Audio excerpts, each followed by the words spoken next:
Doctor Mohammad ইউনূসের শপথ গ্রহণ অনুষ্ঠানে কি আয়োজন চলছে এবং ইতিমধ্যেই 22টি নতুন গাড়ি রাখা হয়েছে সরকারের উপদেষ্টাদের জন্য, জানাচ্ছি বিস্তারিত।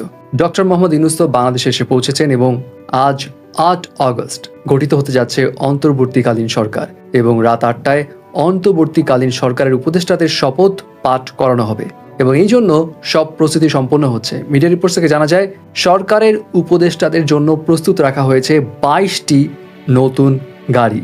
পরিবহন পুল থেকে এইসব গাড়ি যাচ্ছে মন্ত্রী পরিষদ বিভাগে। মন্ত্রী পরিষদের সদস্যরা যেসব গাড়ি ব্যবহার করেছেন সেসব গাড়ি পরিষ্কার পরিচ্ছন্ন করে প্রস্তুত করা হয়েছে। 25টিরও বেশি গাড়ি প্রস্তুত থাকলেও এই মুহূর্তে সচিবালয়ে মন্ত্রী পরিষদ বিভাগে 22টি গাড়ি যাচ্ছে এবং পরবর্তীতে এইসব গাড়ি অন্তর্বর্তীকালীন সরকারে যারা উপদেষ্টা থাকবে তারা নিয়ে যাবে বঙ্গভবনে মহামান্য রাষ্ট্রপতির কার্যালয়ে। এখন প্রধান উপদেষ্টা যিনি ডক্টর মোহাম্মদ ইউনূস, তার জন্য বরাদ্দ হয়েছে বিএমডব্লিউর অত্যাধুনিক সিরিজের গাড়ি। অন্যান্য উপদেষ্টাদের জন্য বরাদ্দ দেওয়া হয়েছে যে গাড়িগুলো, সেগুলোর মধ্যে রয়েছে টয়োটা ক্যামরি হাইব্রিড মডেলের গাড়ি। 2500 সিসির এই গাড়ির মূল্য এক একটা ভ্যারিয়েশন এক এক রকম, 85 থেকে 90 লাখ টাকা পর্যন্ত। এছাড়া মিৎসুবিশি ল্যান্সার ইএক্স মডেলের গাড়িও আছে।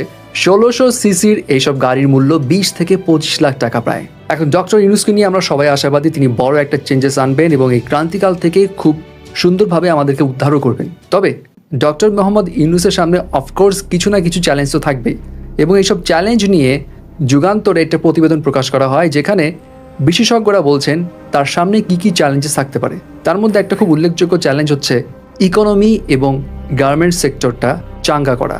2009 সাল থেকে বাংলাদেশের বার্ষিক যেই আয় প্রবৃদ্ধি ছিল সেটা 6% বেশি ছিল এবং রিপোর্ট থেকে জানা যায় মাথাপিছু আয়ের দিক থেকে বাংলাদেশ 2021 সালে ভারতকেও ছাড়িয়ে যায়।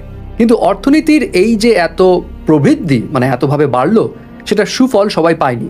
2022 সালে সরকারি হিসাব বলছে 15 থেকে 24 বছর বয়সী 1,80,00,000-এর বেশি বাংলাদেশি কর্মহীন ছিল। আর এখন চলমান পরিস্থিতিতে সাম্প্রতিক ঘটনায় গার্মেন্টস সেক্টরেও কিন্তু অস্থিরতা দেখা দিয়েছে। গার্মেন্টসের কলকারখানা বন্ধ রাখতে হয়েছে এখন খুব স্বাভাবিক কারণেই। বাংলাদেশে $55 বিলিয়ন রপ্তানি আয়ের মধ্যে প্রায় 85% আসে এই গার্মেন্টস খাত থেকে, যেটা প্রায় 3,500 কারখানা থেকেই আসে। লিভাইস, জারা এবং H&M সহ বিশ্বের বহু বড় বড় ব্র্যান্ড বাংলাদেশ থেকে পোশাক আমদানি করে। অ্যান্ড এটা সবাই জানে যে পোশাক রপ্তানিতে চীনের পরই বাংলাদেশের অবস্থান। দ্যাট মিনস বাংলাদেশে কতটা স্ট্রং ইকোনমিক সেক্টর ডিপেন্ড করছে এই গার্মেন্টসের উপর বলাই বাহুল্য। বাট এসব কারণে অনেকেই বাংলাদেশ থেকে অর্ডার বন্ধ করে দিয়েছে, যেটা একটা বড় ধাক্কা। সো এই সব কিছু বিষয় সামাল দিতে হবে ডক্টর মোহাম্মদ ইউনূসকে। অ্যান্ড সবাই আশাবাদী তিনি খুব সুন্দরভাবে এই বিষয়গুলো সামাল দিয়ে বাংলাদেশকে একটি অন্য জায়গায় নিয়ে যেতে সাহায্য করবেন।